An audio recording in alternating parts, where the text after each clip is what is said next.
Romario shepherd ক্রিজে এলেন, দেখলেন, পেটালেন, বলের চামড়া খুলে ফেললেন, রেকর্ডের পর রেকর্ড করলেন এবং তার পেটানোতে 2 উইকেটে যখন 157 রান ছিল, তিনি যখন নামছিলেন রয়্যাল চ্যালেঞ্জার্স বেঙ্গালুরুর, শেষ বাকি আর 14 বলের খেলা, মনে হচ্ছিল যে এই শেষ 14 বল বা আড়াই ওভারের মতো সময়টাতে তারা 30, 35, 40 রানও যদি যোগ করে তাহলে রানটা 200 হয় না, অন্তত 190-90 এর কাছাকাছি সর্বোচ্চ যেতে পারে। সেটা গিয়ে থেকেছে 213-তে। রোমারিও শেফার্ড 14 বলে 53 রানের বিধ্বংসী ইনিংস খেলেছেন, ব্যাটিং করেছেন প্রায় 370 স্ট্রাইক রেটের কাছাকাছিতে।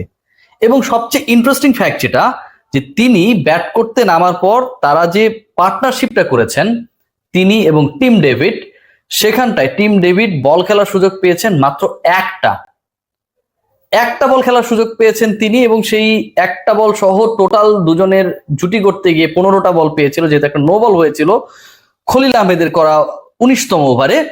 14 বল খেলেছিলেন শেফার্ড এবং সেখান থেকে তিনি যে 4 ছক্কার ফুলঝুরি ছুটিয়েছেন, রান শেষ পর্যন্ত গিয়ে যখন 213-তে গিয়ে ঠেকে, অবিশ্বাস্যভাবে যখন শেষ 2 ওভারে, 1 ওভারে 19তম ওভারে খলিল 33 রান দেন এবং 20তম ওভারে গিয়ে পাথিরানা দেন 21 রান।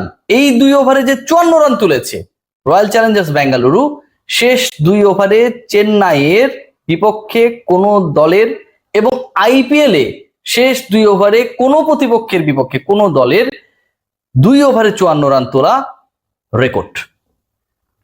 ইন্টারেস্টিং ফ্যাক্ট এখানটাই শেষ না, 12 বল যে খেলেছিলেন, শেষ 12 বল শেফার্ড, সেই 12 বলে তিনি তুলেছিলেন 52 রান।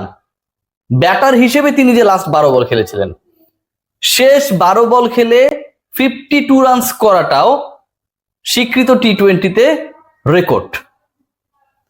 আইপিএল এর দ্রুততম হাফ সেঞ্চুরি করতে গিয়ে সেকেন্ড ফাস্টেস্ট হাফ সেঞ্চুরি করেছেন রোমারিও শেফার্ড। জয়সওয়ালের 13 বলের হাফ সেঞ্চুরির কথা আমরা সবাই জানি। এবং এই ম্যাচটায় আসলে সবচেয়ে বড় ইন্টারেস্টিং ফ্যাক্টই ছিল টিম ডেভিডের সাথে রোমারিও শেফার্ডের এই পার্টনারশিপ। খেয়াল করে দেখবেন যে তার যে বিধ্বংসী ব্যাটিং, আমি একটু আগে বলছিলাম যে তিনি ব্যাট করেছেন প্রায় 380 স্ট্রাইক রেটে, সেখানটায় ছক্কা মেরেছেন 6টা, 4 মেরেছেন 4টা, করেছেন 53, খেলেছেন 14 বল।